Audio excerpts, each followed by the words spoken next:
6, the clock is ticking and time is running out for homeless people living in a makeshift camp under a bridge downtown. Tomorrow morning, the city is shutting the camp down. But as RTV6 reporter Chris Prophet explains, some of the homeless are already gone, while others say it's time to make a stand.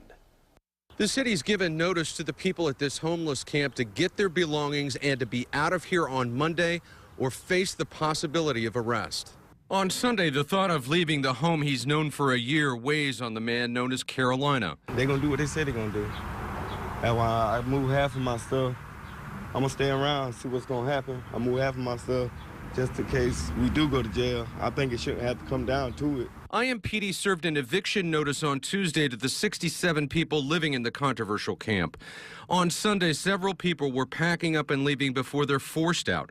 The camp has been the focus of complaints for years, but now city officials say that CSX Transportation, which owns the bridge, hasn't been able to inspect it for a year because of the maze of tents and potential biohazards below. That's another important reason that we need to come in and clean up the space to make sure that it's safe for inspectors and folks in the neighborhood and the businesses around that area, to make sure it's safe for them. Despite the demands to leave, Maurice Young, a spokesman for the camp, says the homeless men and women plan to make a stand. We represent the homeless in the city of Indianapolis. There's far more that happens here, and we help far more people than most people understand.